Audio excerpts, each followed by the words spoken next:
Honoring love. It's a blessing to be alive in this lifetime, purely because we have the opportunity to align and omit love. You know, truth being is that love is the highest frequency vibration that we can connect to in this lifetime. Happiness, generosity, gratitude, it all is subcategories of love. And in this lifetime, when we perceive and receive and omit love, we naturally come into a flow state of existence. We naturally generate and omit a quantum energy that it doesn't just exist in this reality. It's quantum. It's a multi-dimensional, it is infinity itself. Love is infinite. And this is the magic, this is the power to understand that when we omit love, when we create love, when we align within that love, quantum love vibration, we are ultimately interchanging and we are experiencing interconnection with infinity. And that's the magic, that's the blessing, to understand that we're not alone in this reality. It's not a coincidence that we are just here experiencing life. If we want to go about this life listening to the modern science, we can do this. However,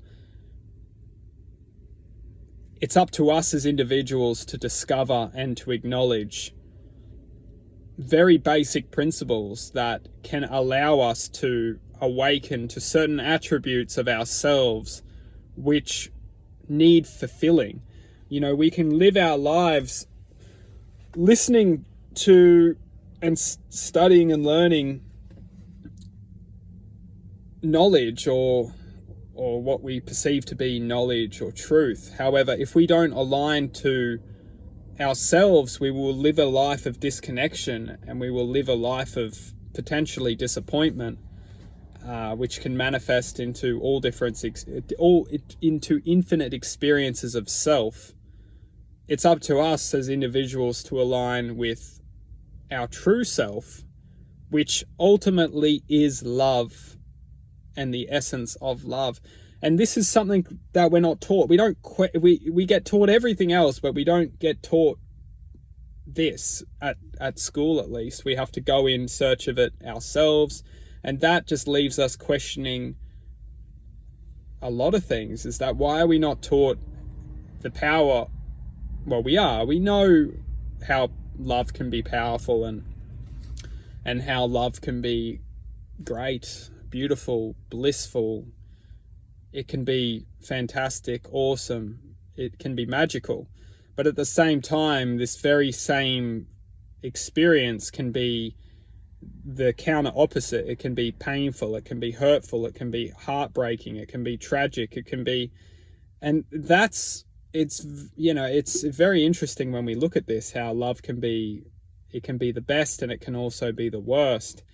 And when we start to question, why is this the case? Why are there these, kind of bipolar experiences coming from the same essence? And, that's something for us to question ourselves is that, are we just perceiving, because love can be the greatest teacher, and so can pain, heartbreak, anger, frustration. Although in the moment when we're experiencing these experiences, it may not feel good to experience this, but if we can work through and elevate above these vibrations, we realize that the only really thing that we are connecting to is a higher vibrating force.